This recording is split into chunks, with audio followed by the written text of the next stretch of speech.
Hi hello നമസ്കാരം. പുതിയൊരു വ്ളോഗിലേക്ക് എല്ലാവർക്കും സ്വാഗതം. എല്ലാവർക്കും സുഖമാണോ? എല്ലാവരും സുഖമായിട്ട് സന്തോഷമൊക്കെ ആയിട്ടിരിക്കുന്നു വിചാരിക്കുന്നു. നമ്മളിവിടെ അടിപൊളിയായിട്ട് ഇരിക്കുന്നു കേട്ടോ. ഗൈസ് നമ്മളിപ്പോൾ മുടി കെട്ടാണ് കേട്ടോ. ഇവർക്ക് രണ്ടുപേർക്കും മുടി കെട്ടണം എന്ന് പറയുന്നു. അപ്പം ഞാനിങ്ങനെ മുടി കെട്ടിക്കൊടുക്കാനായിട്ട് പോവാണ്. തൻ്റെ കുട്ടിക്ക് മുടി വളർന്ന് വരുന്നുള്ളൂ. നമ്മൾ മൊട്ട അടിച്ചിട്ടുണ്ടായിരുന്നില്ലേ, അത് കാരണം കൊണ്ട് മുടി വളർന്നു വരുന്നതേ ഉള്ളൂ കേട്ടോ. പിന്നെ പൊതുവെ തനക്കുട്ടീൻ്റെ മുടി ഇച്ചിരി കനം കുറവാണ്, ഇങ്ങനെ സിൽക്കി ആയിട്ട് കിടക്കുന്ന മുടി. അപ്പം ഇന്ന് ഞാൻ എണ്ണയൊക്കെ തേച്ച് തല നിറച്ച എണ്ണയൊക്കെ ആക്കി വെച്ചിരിക്കുകയാണ്. പക്ഷെ പൊതുവെ അവളുടെ മുടി കനം ഇച്ചിരി കുറവാണ്, സിൽക്കി പോലത്തെ മുടിയാ. കെട്ടിക്കൊടുക്കാം. ബണ്ണുണ്ടോ? ബണ്ണ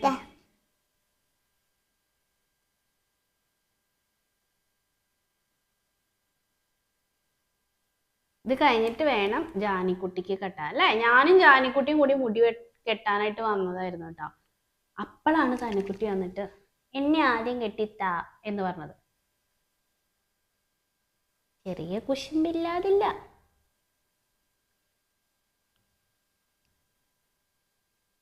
അല്ലേ താനോ? ജാനിക്കുട്ടിക്ക് കുശുമ്പുണ്ടോ? ഇല്ലേ, കുശുമ്പൊന്നുമില്ല കേട്ടോ, അസൂയേ ഉള്ളൂ.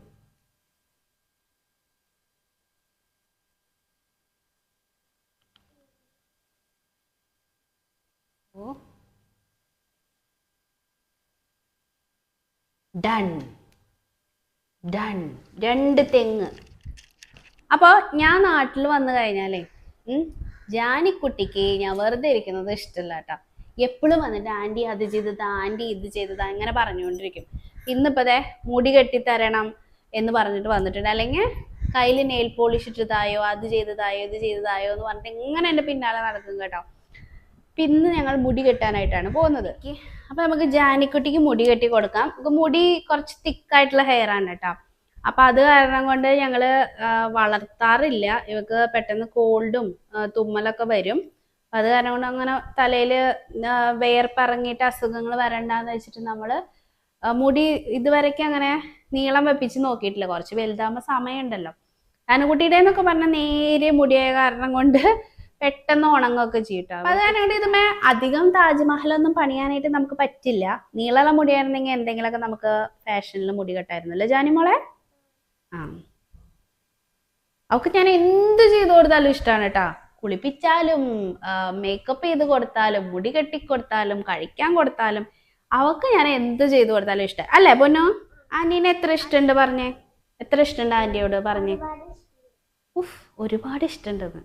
നീനെ സുഖിപ്പിക്കാൻ പറഞ്ഞതാണോ? തള്ളിയതാണോ? അല്ല അല്ലേ. എന്താ നീനെ ഇഷ്ടപ്പെടാൻ കാരണം?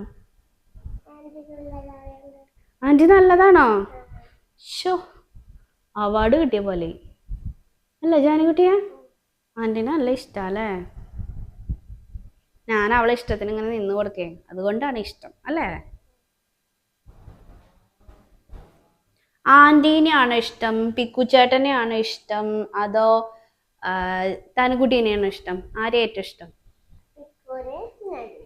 ഈശ്വരോ, അപ്പൊ എന്താ തനുകുട്ടീനെ ഇഷ്ടല്ലേ നിനക്ക്? ആണോ?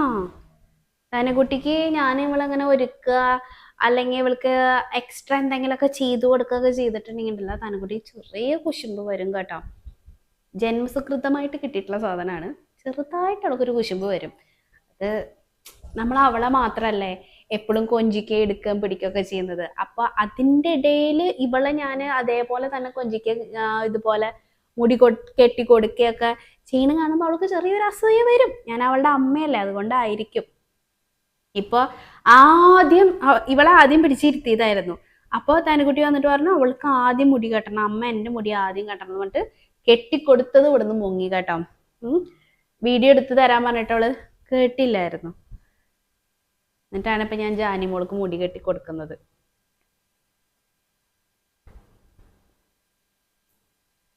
ശരിയാണോ എന്തോ, ബാക്കിൽ നിന്ന് കെട്ടുന്ന കാരണം കൊണ്ട് കറക്റ്റായിട്ട് കെട്ടുന്നുണ്ടോന്നൊന്നും അറിയുന്നില്ല കേട്ടോ. ഫ്രണ്ടിലെ ഇവളെ മുടി ഇച്ചിരി അങ്ങനെ വെട്ടിയിട്ടിട്ടൊന്നുമില്ല. ചേച്ചി ഇങ്ങനെ എല്ലാം കൂടി വാരി കെട്ടുക ചെയ്യുന്നത്. അപ്പം അത് കാരണം കൊണ്ട് ഫ്രണ്ടിലത്തെ ലെങ്ത് ഒന്നും കറക്റ്റ് അല്ല. ഞങ്ങൾ ഒരു കാര്യം ചെയ്യാം, നമുക്ക് ഇങ്ങനെ പിടിച്ചിട്ട് നമുക്ക് ഇവിടെ ഒരു കുഞ്ഞു ക്ലിപ്പ് കുത്തി കൊടുക്കാം. ഇതൊക്കെ 5 മിനിറ്റ് നേരത്തേക്കുള്ളൂ കേട്ടോ. 5 മിനിറ്റ് കഴിഞ്ഞാൽ ഇത് കുദാഹവ അല്ലേ? 5 മിനിറ്റ് കഴിഞ്ഞ് ഇതൊക്കെ പോവും. എന്നാലും പറയുമ്പോൾ ചെയ്ത് കൊടുക്കുമ്പോൾ അവർക്ക് ഒരു സന്തോഷം. എങ്ങനെയുണ്ട് ഗൈസ്? എങ്ങനെയുണ്ട് ഗൈസ്? പറയ്. നന്നായിട്ടുണ്ടോ ഗൈസ് എന്ന് ചോദിക്കും. സൂപ്പർ ആയിട്ടുണ്ട്. ഇനി ഇത് വെക്കണോ? ഇതുകൊണ്ട് വെച്ചു കൊടുക്കാം. അങ്ങനെ ഞങ്ങൾ 2 കൊമ്പ് കെട്ടി. തനുകുട്ടിക്ക് തെങ്ങ് പോലെ നിൽക്കുന്നത്. തനുകുട്ടിക്ക് ഇത്രയും ലെങ്ത് ഇല്ലാത്ത കാരണം കൊണ്ട് തെങ്ങ് പോലെ നിൽക്കുന്നു. ഇവക്ക് കൊമ്പ് പോലെ നിൽക്കുന്നു. സൂപ്പർ. പോരെ? ഇനി ഒന്നുമില്ലല്ലോ? ഇനി ആന്റി പോട്ടെ? ഇനി നാളെ കെട്ടാന്ന്. പച്ചക്കറി എടുക്കാം.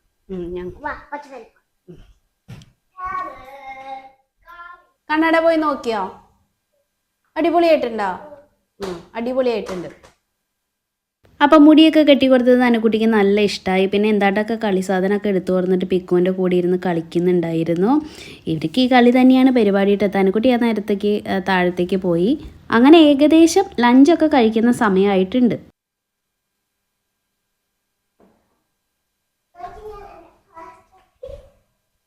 ഇതൊക്കെ ജാനിക്കുട്ടിക്ക് കിട്ടിയിട്ടുള്ള ട്രോഫീസ് ആണ്. പറഞ്ഞേ ജാനിമോൾക്ക് എന്തിനാ ട്രോഫി കിട്ടിയെന്ന് പറഞ്ഞേ. പാട്ട് പാടിയിട്ട്. ഏതാ പാട്ട് പാടിയിട്ട് കിട്ടിയത്? അടിപൊളി. ഇത് ഡാൻസ് കളിച്ചിട്ട് കിട്ടിയത്. തിരിച്ചു കാണിക്കുക. അതിന്റെ തിരിച്ചാ കാണിക്കണ്ടേ? അങ്ങനെ.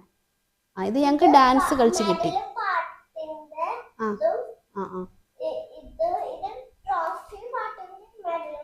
പാട്ടിന്റെ കിട്ടി. ഓക്കെ. ഇത് ഡാൻസിന്റെ. ഓക്കെ. ഉണ്ടാ? ഇവിടെ എല്ലാം നിറച്ച് ട്രോഫി ഉണ്ട് കേട്ടോ. ഇതൊക്കെ ജാനിക്കുട്ടിക്ക് പാട്ട് പാടിയിട്ട്. ഇതാർക്ക് കിട്ടിയതാ? ഇത് ഡിക്രൂന് കിട്ടിയതാണ്. ആദ്യത്തെ 3 ഡിക്രൂന് കിട്ടിയത്. ജാനിക്ക് 4 കിട്ടിയിട്ടുണ്ട്. ഡിക്രൂന് ദേ ഫ്രണ്ടില് 3. അടിപൊളി അടിപൊളി അടിപൊളി. പ്ലേ സ്കൂളില്. ഇത് ഭവൻസിലത്തെ? ഇത് ഭവൻസിലെ. സൂപ്പർ.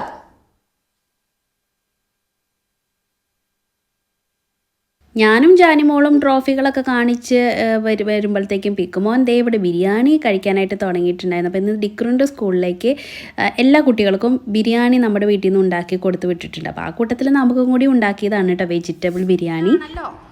10-41 ദിവസം പോട്. മനസ്സിലായ?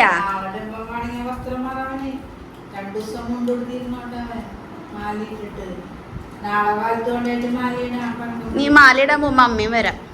അമ്മയ്ക്ക് കാണണം. എനിക്ക് അവരുടെ കൂടെ തന്നെ പോകാൻ പറ്റിയില്ല. അവരുടെ കൂടെ അമ്മ പോയില്ലല്ലോ ഉണ്ണിക്ക് വയ്യാത്ത കാരണം. നമുക്ക് അമ്മയുടെ കൈപ്പുണ്യം അറിയാം.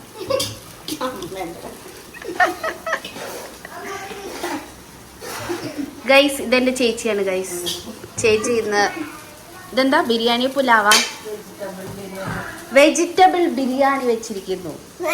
കഴിച്ചടി നീ? എങ്ങനെയുണ്ട് പറഞ്ഞേ, വേഗം പറഞ്ഞേ. സൂപ്പർ ആയിട്ടുണ്ടോ? ഇതെന്താന്ന് പറഞ്ഞു കൊടുക്ക്. സർലാഡ്. സർലാസും സലാഡും കൂടി അച്ചാർ. കണ്ടു. സർലാസും സലാഡും കൂടിയിട്ട് മിക്സായി പോയി. ബിരിയാണി.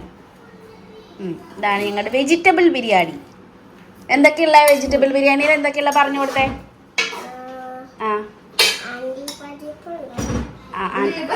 ഞാൻ ആന്റി പരിപ്പുണ്ട്.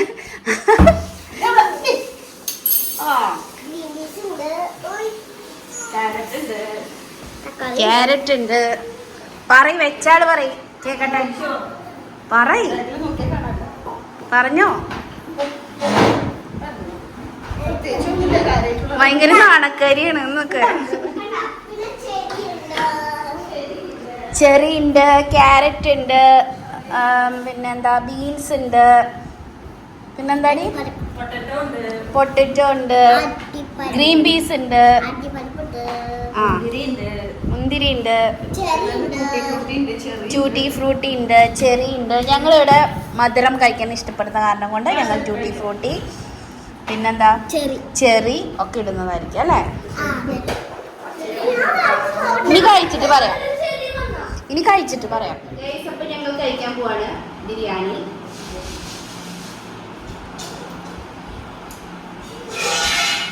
കൊള്ളാം.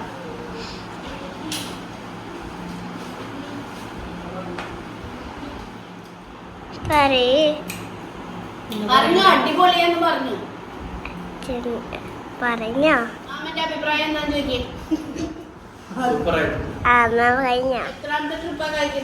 എത്രാമത്തെ ട്രിപ്പാ?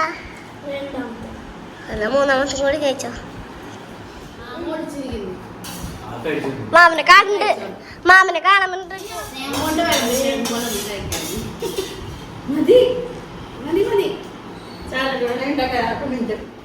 എൻ്റെ വീട്ടിലെല്ലാവരും നേരത്തോട് കൂടിയിട്ട് ഭക്ഷണം കഴിക്കുന്ന ആൾക്കാരാണ് കേട്ടോ. പലപ്പോഴും ഞങ്ങളാണ് ലേറ്റായിട്ട് കഴിക്കുന്ന കൂട്ടർ. അപ്പോൾ വീഡിയോ ഒക്കെ എടുത്തു വരുമ്പോൾ അങ്ങനെയൊക്കെ തന്നെയാണ്. അപ്പോൾ കഴിച്ച് ഞങ്ങൾ പോയി കിടന്നു. അത് കഴിഞ്ഞ് നമുക്ക് എല്ലാ ദിവസവും ചികിത്സയ്ക്ക് വേണ്ടിയിട്ട് പോകണം കേട്ടോ. അപ്പോൾ ഇവിടുന്ന് ഒരു 1/4 മണിക്കൂറോളം യാത്രയുണ്ട് തൃശ്ശൂരിൽ നിന്ന്, നമ്മുടെ വീട്ടിൽ നിന്ന്. അപ്പോൾ പുള്ളുപാടെന്ന് നിങ്ങൾ പലരും കേട്ടിട്ടുണ്ടായിരിക്കും. അത് താമരപ്പാടം ഉള്ള ഏരിയ ആണ്. അവിടെ നിന്ന് കുറച്ചും കൂടി മുന്നോട്ടൊക്കെ പോയിട്ടാണ് കേട്ടോ നമ്മൾ പോകുന്ന ഏരിയ. അപ്പോൾ ഞങ്ങൾ എല്ലാ ദിവസത്തെയും പോലെ തന്നെ ഇന്നും അവിടേക്ക് പോയിട്ടുണ്ടായിരുന്നു. അപ്പോൾ ഇന്ന് ഞങ്ങൾ എന്താണെങ്കിലും താമരപ്പാടത്ത് പോകണമെന്ന് വിചാരിച്ചിട്ടുണ്ടായിരുന്നു. അല്ലെങ്കിൽ അതൊരു മിസ്സായിപ്പോൾ. പിന്നെ ഈ ഭാഗത്തേക്ക് നമുക്ക് വരേണ്ട ആവശ്യമില്ലല്ലോ. അത് മാത്രമല്ല, കഴിഞ്ഞ തവണ ഞങ്ങളിവിടെ വന്നിട്ട് ഫോട്ടോ ഒക്കെ എടുത്തു ചേട്ടൻ്റെ കൂടെ. അപ്പോൾ ഡിക്രിൻ്റെ അടുത്ത് ഞാനൊരു വാക്ക് പറഞ്ഞിട്ടുണ്ടായിരുന്നു, ആൻറ്റി ഇത്തവണ വരുമ്പോൾ മോനെയും കൊണ്ട് വന്നിട്ട് നമുക്ക് വഞ്ചിയിലൊക്കെ പോകാമെന്ന് കേട്ടോ. അപ്പോൾ അത് ആ വാക്ക് പാലിക്കാൻ വേണ്ടിയിട്ടാണ് ഞാൻ ഇന്ന് അവനെയും കൊണ്ട് വന്നത്. പിന്നെ ശരത്തേട്ടനും അത് കണ്ടിട്ടുണ്ടായിരുന്നില്ല കേട്ടോ.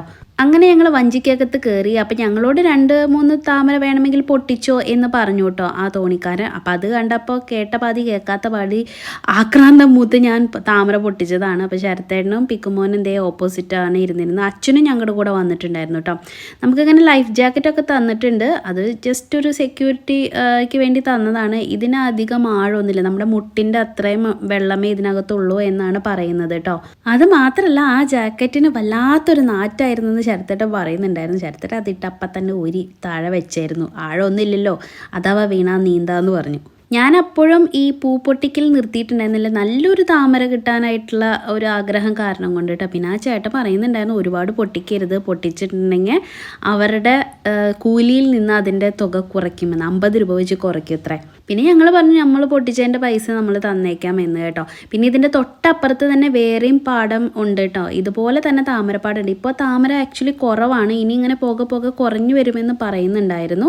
അപ്പോൾ അപ്പുറത്തുള്ള പാടത്തുള്ളത് മുഴുവൻ നമ്മുടെ തൃശ്ശൂർ ജില്ലയിലുള്ള എല്ലാ അമ്പലങ്ങളിലേക്കും താമരമുട്ടും താമരപ്പൂവും ഒക്കെ പൊട്ടിക്കുന്ന അപ്പുറത്തുനിന്നാണെന്നാണ് ആ ചേട്ടൻ പറഞ്ഞത്. ഈ ഒരു ഏരിയ മാത്രം ഫോട്ടോഷൂട്ടിന്, ഈ കല്യാണക്കാരുടെയും സേവ് ദ ഡേറ്റ് ഒക്കെ എടുക്കുന്ന ഒരു ചടങ്ങുണ്ടല്ലോ ഇപ്പം, അവർക്കൊക്കെ വേണ്ടിയിട്ട് ഈ ഒരു ഏരിയ ഒഴിച്ചിട്ടിരിക്കുകയാണ്. അവർ വന്ന് ഫോട്ടോഷൂട്ടും കാര്യങ്ങളൊക്കെ നടത്താറുണ്ട് എന്നൊക്കെ പറഞ്ഞു. ഇതിൽ തോണി മാത്രമല്ല, അതുപോലെ തന്നെ കൊട്ടവഞ്ചിയിൽ അതും കൂടി ഉണ്ട് കേട്ടോ. നമ്മൾ തോണിയാണ് എടുത്തത്, അതാണ് ഇരിക്കാനൊക്കെ സുഖം. കൊട്ടവഞ്ചിയിൽ ഇരുന്ന് കറങ്ങി പോകുന്നതിന് കഴിഞ്ഞ് നല്ലത് തോണിയാണല്ലോ എന്ന് ഞങ്ങൾ വിചാരിച്ചു.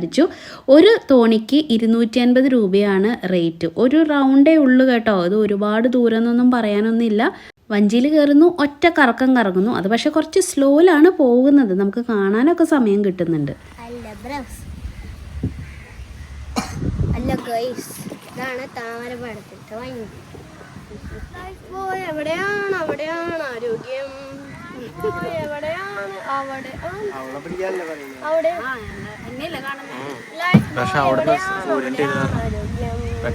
സൂര്യൻ ഓപ്പോസിറ്റ് ആയോണ്ടല്ലേ.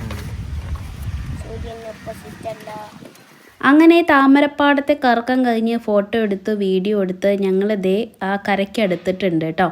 അപ്പോൾ അസ്തമയ സമയം കാണാനായിട്ടാണ് വരുന്നതെങ്കിൽ ഈ ഒരു സമയത്ത് വന്നാൽ മതിയായിരിക്കും. അതല്ല, വഞ്ചിയിലൊക്കെ കയറണമെങ്കിൽ ഒരു 5 മണിയോട് കൂടിയിട്ട് വരുന്നതായിരിക്കും നല്ലത്. ഒരുപാട് ഇരുട്ടായിട്ടുണ്ടെങ്കിൽ നമ്മൾ ഫോട്ടോ വീഡിയോ എടുക്കുമ്പോൾ അത്ര ക്ലാരിറ്റി വരില്ല കേട്ടോ. അസ്തമയം കാണാൻ അടിപൊളിയാണ്. അവിടെ അങ്ങനെ ചൂടും കാര്യങ്ങളൊന്നും എനിക്ക് ഫീൽ ചെയ്തില്ല. നല്ല കാറ്റായിരുന്നു, നല്ല ഒരു പ്രത്യേക കുളിരുള്ള കാറ്റ് എന്നൊക്കെ പറയില്ലേ, അതുപോലെ കേട്ടോ. പിന്നെ ഇതൊക്കെ ഒരു എക്സ്പീരിയൻസ് അല്ലേ, നമുക്ക് കാണാത്ത കാര്യങ്ങൾ കാണാനായിട്ട് പറ്റും. ഇതുപോലെ താമരയൊക്കെ എൻ്റെ കയ്യിൽ പിടിച്ചിട്ട് പോലുമില്ലേ ഞാൻ. ഇതാണ്ട താമരപ്പൂ ഒരെണ്ണം മുഴുവനത്തോടെ പൊട്ടിച്ചെടുത്തു ഞാൻ.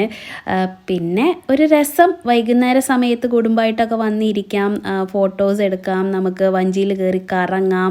അങ്ങനെ സായാഹ്നങ്ങൾ മനോഹരമാക്കാനായിട്ട് ഒരു തീരത്ത് നമുക്ക് ചെന്നിരിക്കാം എന്നേ ഞാൻ ഉദ്ദേശിച്ചുള്ളൂ. അപ്പോൾ ഇതാണ് സെയിൻറ്റ് ആൻ്റണീസ് ചർച്ച് അമ്മാടം. ഭയങ്കര ബ്യൂട്ടിഫുൾ ആയിട്ടുള്ള, കാണാൻ ഭയങ്കര വ്യൂ ഉള്ള ഒരു ചർച്ച് കേട്ടോ. അപ്പോൾ എൻ്റെ കയ്യിലൊരു താമരമുട്ടുണ്ട്, പിന്നെ ഒരു താമരപ്പൂ ഇങ്ങനെ പൊട്ടിപ്പോയി, പിന്നെ ഒരു ആമ്പലിൻ്റെ മുട്ടും ഉണ്ടായിരുന്നു കേട്ടോ. അപ്പോൾ ഇത് ഞാൻ വീട്ടിൽ കൊണ്ടുപോയിട്ട് വെച്ചു. നമ്മൾ അയ്യപ്പൻ്റെ അവിടെ കൊടുത്തായിരുന്നു കേട്ടോ താമരമുട്ട്. ഞങ്ങൾ വീട്ടിൽ വന്നപ്പോൾ ദേ തനുക്കുട്ടിയും ജാനിക്കുട്ടിയും ഭയങ്കര വിഷമത്തിൽ ഇരിപ്പുണ്ടായിരുന്നു കൊണ്ടുപോകാത്തതിന്. പിന്നെ പറഞ്ഞ് സമാധാനിപ്പിച്ചു. അപ്പോൾ അത്രയുള്ള ഇന്നത്തെ കുഞ്ഞു വ്ളോഗ് എല്ലാവർക്കും ഇഷ്ടപ്പെട്ടെന്ന് കരുതുന്നു. അടുത്ത വ്ളോഗിൽ വീണ്ടും കാണാം. അതുവരെയ്ക്കും നന്ദി, നമസ്കാരം.